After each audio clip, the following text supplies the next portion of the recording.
네, 좋으신 주님을 찬양합니다. 우리 좌업디분들과 함께 인사 나누시겠습니다. 주님의 이름으로 사랑합니다. 주님의 이름으로 축복합니다. 지난 주간 정말 추웠습니다. 그래도 이렇게 감기, 독감에 걸리신 분들이 조금씩 회복하고 계심에 정말 기쁩니다.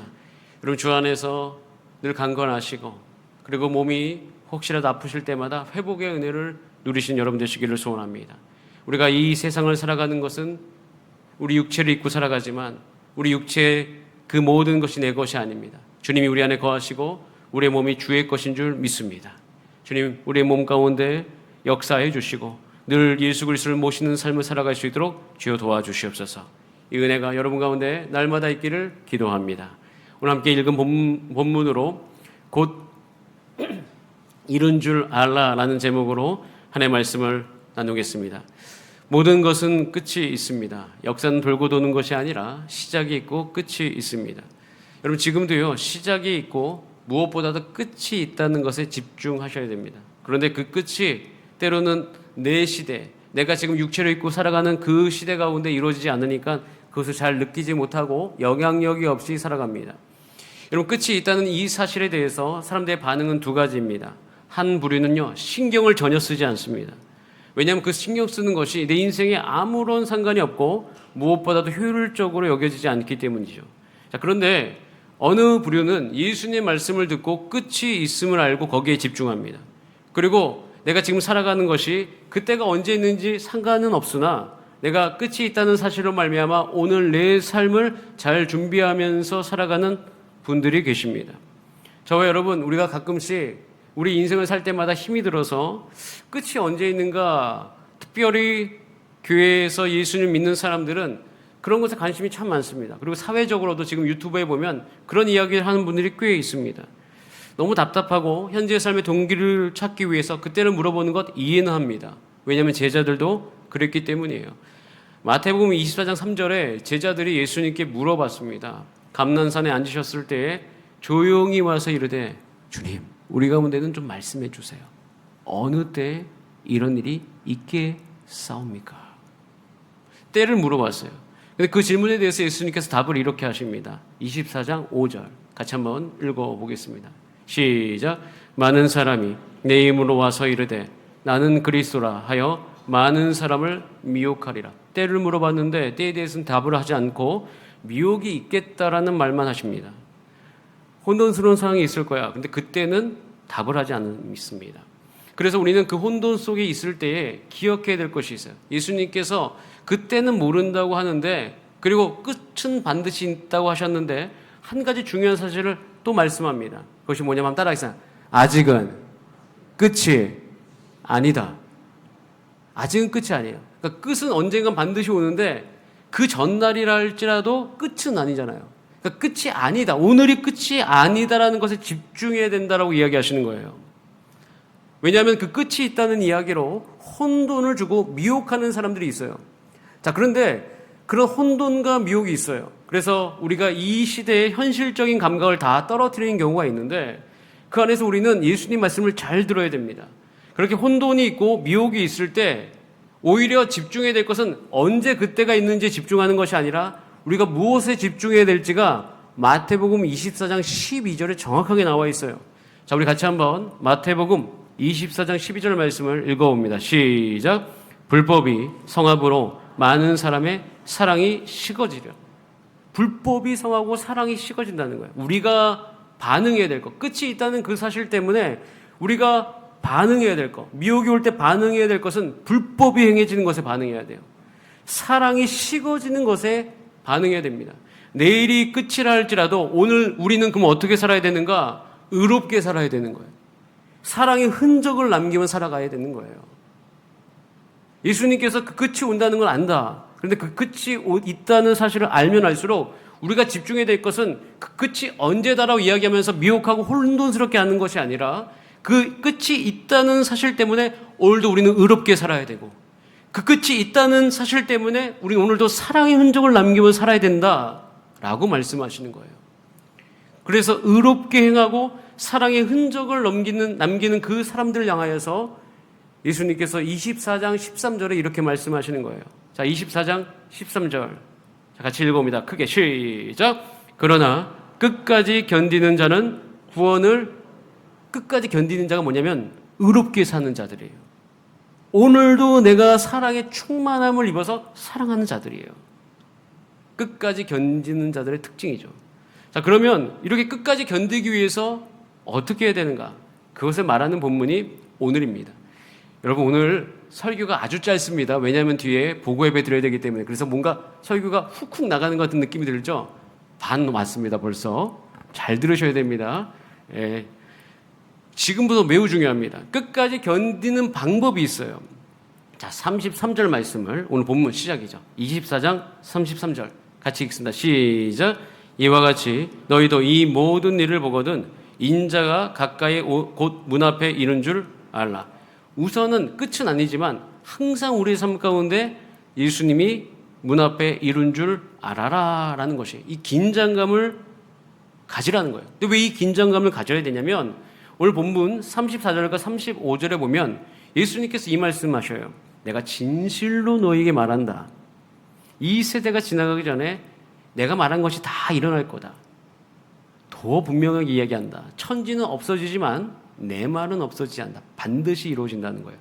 그런데 반드시 이루어지는데 거기 하나를 더 붙이죠. 36절에. 그러나 그날과 그때는 아무도 모른다.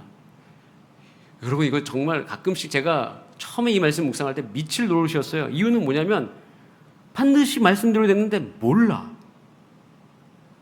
뭐 어떻게 하라는 겁니까? 라는 생각을 했어요. 그래서 묵상을 할 때 참 마음이 힘들었는데 끝까지 또 읽고 또 읽으면서 마음이 편안해지면서 예수님 말씀하신 두 가지 분명한 사실에만 제가 집중했어요. 첫 번째, 반드시 예수님 말씀대로 된다. 그런데 그것 모른다는 거예요. 그러면 반드시 되는 줄 알고 그때는 모르면 어떻게 살아야 되죠? 그거에 대한 힌트가 37절에 나와 있어요. 37절에 힌트를 주시는데 그 힌트가 뭐냐면 노아의 때와 같이 하라는 거예요. 여러분, 노아의 삶을 보면요, 비는 온다고 했어요. 근데 비가 언제 오는지 몰라. 근데 그 노아가 언제 오는지 모르는 그 비를 기다리면서 무엇을 합니까? 방주를 짓죠. 방주를 짓는 모습을 정말 많이 생각했어요. 그 방주를 짓는 모습을 생각하면서 제가 한 가지 알게 된 것이 있어요. 반드시 올 거야. 반드시 예수님 다시 와. 그런데 몰라. 이 두 가지 사실이 있을 때 사람들은 두 가지 태도가 일어난다는 것을 알게 됐어요. 첫 번째 태도는 한번 따라하겠습니다. 속히 오겠다. 자, 두 번째 태도는 따라합니다. 더디 오겠다. 딱 두 부류예요. 느껴지는 게 반드시 오는데 언제 오는지 모를 때 사람들은 두 가지 태도를 취합니다. 속히 오시겠지. 한 부류는 더디 오시겠지라는 거예요. 이 태도 중에 나는 어떤 태도를 가지고 있는지 우리는 살펴보셔야 돼요. 왜냐하면 그것이 정말 내가 오늘 무엇을 믿고 있는지를 점검해 볼 수 있는 것이기 때문이에요. 그래서 어떻게 점검해 봐야 되는지에 대해서 마태복음 24장에 이어서 25장에 보면 두 가지 비유를 드십니다. 첫 번째 비유가 뭐냐면 열처녀 비유예요. 열처녀 비유. 천국은 마치 등을 들고 신랑을 맞으러 나간 열처녀와 같다라고 되어 있는데 열처녀 중에 다섯이 나뉘죠. 어떻게 나뉘냐면요, 5명은 신랑이 더디 오겠다라고 생각하는 거예요. 더디 올 것이다. 오랜 후에 오니까 더디 오겠다. 5명은 속히 오겠다라고 생각하는 거예요. 자, 이것에 대해서 이 생각 때문에 그들의 행동이 달라집니다. 어떻게 달라지는지, 자, 25장 3절 4절 말씀을 같이 한번 읽어보겠습니다. 시작. 미련한 자들은 등을 가지되 기름을 가지지 아니하고 슬기는 자들은 그릇에 기름을 담아 등과 함께 가져갔더라. 자, 미련한 자들이 가지고 있었던 게 있죠. 무엇을 가지고 있었습니까? 등을 가지고 있었어요. 자, 슬기는 자들은 등이 있는데 등만 있습니까? 뭐가 같이 있죠? 그릇에 기름을 담아서. 보세요. 미련한 자들은 등만 들고 있어요. 그래서 잠들어 버리죠. 그런데 슬기는 자들은 등만 있는 게 아니죠. 한 손에는 등, 한 손에는 뭘 갖고 있어요? 그릇을 갖고 있어요. 역사적인 사실 보면 그건 그릇이 아니라 거의 항아리와도 같습니다. 제가 이걸 묵상하면서 한 가지를 알게 됐어요. 슬기는 자들은 뭐가 다른가? 등을 갖고 있고 그릇도 갖고 있으면 이게 불편하다는 생각이 든 거예요. 슬기는 자들, 속히 오겠다고 하는 사람들이 감내하는 삶의 태도가 있구나. 그것은 불편함을 감수하는 거예요. 예수님을 따라가면서 오는 불편함이 있거든요. 새벽 예배 나와야지, 기도해야지, 말씀 읽어야지, 전도해야지. 근데 그 불편함을 감내하는 것이에요. 아, 예수님을 따라가는 자들, 속히 오겠다고 하는 자들, 그들의 태도 중에 불편함을 감수하는 태도가 있구나. 자, 그거에 이어서 달란트 비유가 나옵니다.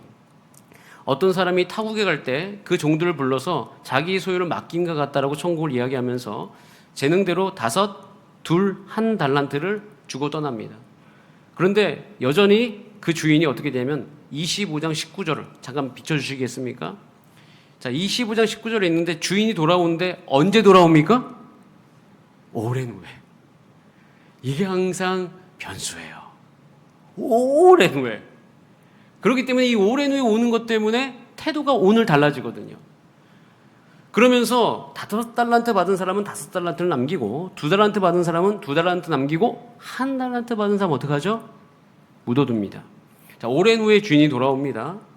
자, 여기서 5달란트 받은 사람은 5달란트 남겼고 2달란트 남기고 1달란트는 잘 보관해뒀어요. 사실 나쁜 짓 한 거 아닙니다. 잘 관리했잖아요. 자, 그런데 여기서 제가 묵상하면서 한 가지를 알게 됐어요. 자, 5달란트 받은 사람이 5달란트 남겼습니다. 누굴 위해서 한 겁니까? 오랜 시간 동안 주인이 한 말씀 때문에 사는 거예요. 주인을 위해서 한 겁니다. 오랜 기간 동안 왜 5달란트 남겼어요? 주인이 말씀했으니까. 2달란트 받은 사람도 오랜 기간 동안 주인이 말씀했으니까 그렇게 산 거예요. 즉 주인의 말씀대로 살았고 주인을 위해서 시간을 보냈어요. 1달란트 받은 사람이 왜 혼이 나냐면 그 1달란트 받은 사람은 묻어두고 그 오랜 시간 동안 누굴 위해 살았을까요? 자기 자신이죠. 주인을 위해서 한 게 아니에요. 주인의 말을 위해서 한 게 아니에요. 자기 자신만을 위해서 살았습니다. 노아의 태도는 이와 정반대죠. 그러니까 노아 외에 다른 사람들은 편하게 살려고 하고 자기 자신을 위해서 한 거죠. 근데 노아의 태도는요, 열처녀 비유에서 슬기로운 처녀들처럼 불편함을 감수합니다. 방주 짓는 게 얼마나 불편해요.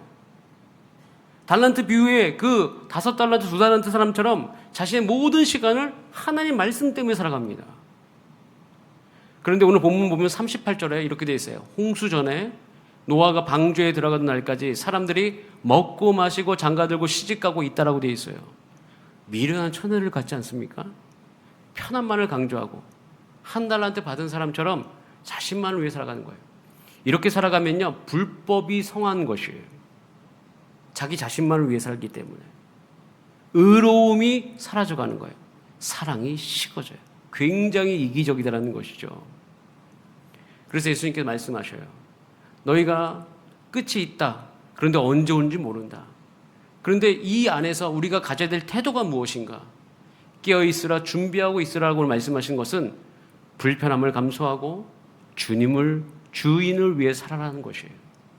여러분, 저는요, 여러분께서 이 시대 앞으로 남은 모든 생애 동안 기도하는 불편함, 성경 읽는 불편함, 그리고 내가 불편하다고 이야기하는 것은 뭐냐면 제가 그것이 적응될 때 불편함이 느껴졌기 때문이에요. 가끔씩.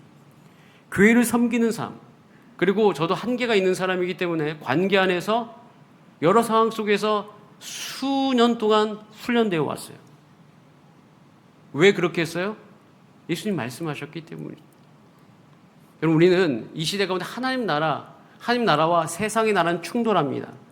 나가자마자 충돌해요. 성경적 원리와 이 자본주의 원리는 비슷한 부분도 분명히 있습니다. 그 기초에 세워진 것이 있기 때문에. 그러나 때로는 부딪힐 때가 있어요. 왜냐하면 세상 사람들이 편함과 자기를 위해 살아갈 때 성경의 이 모든 원리와 부딪힙니다. 근데 우리는 어떻게 살아야 됩니까? 깨어 있어야 돼요. 준비하고 살아가야 돼요. 불편함을 감수하면서 주인의 말을 위해 살아가더라. 그러면서 우리가 그것을 감내하며 살아갈 때 우리의 삶을 통해서 의로움이 일어날 것이고 사랑의 흔적이 남게 될 것이에요. 여러분, 우리 다니엘 학교 이제 보고 예배 드립니다. 다니엘 학교 9박 10일의 일정을 보면 딱 이거예요. 굉장히 불편합니다. 필리핀 가서 사는 거 불편합니다. 물이 잘 나오지 않고요. 변기는 자꾸 막혀요. 여러 가지 상황 속에서 아이들이 그 불편함을 감수했어요. 주를 위해 살아가는 거예요. 남겼어요. 그곳에 가면 선교사님이 계십니다. 30년 전에 필리핀 가셔서 그 모든 불편함을 감수하고 그 두마가 산지부족 저는 올라가지 않았지만 아이들이 올라갈 때 굉장히 힘들었다고 나올 텐데 거기를 매주 올라가셨어요. 그 불편함을 감수하면서 사랑의 흔적을 남기셨죠. 예수님 말씀 때문이었던 거예요. 우리가 어떻게 살아가야 될까요? 하나님의 나라는요, 거저 얻는 것만은 아닙니다. 믿음을 가지고 여러분의 태도가 이런 삶의 태도가 되기를 바랍니다. 그래서 우리가 오늘 이 보고 예배를 들으면서 우리 모두가 다 내가 이렇게 살겠습니다. 주님 위해 살겠습니다. 함께 고백하고 함께 기도하는 저와 여러분이 되기를 간절히 바랍니다. 우리 같이 찬양하고 기도하시겠습니다. 우리 시간 찬양할 때 주님 내가 이렇게 살겠습니다.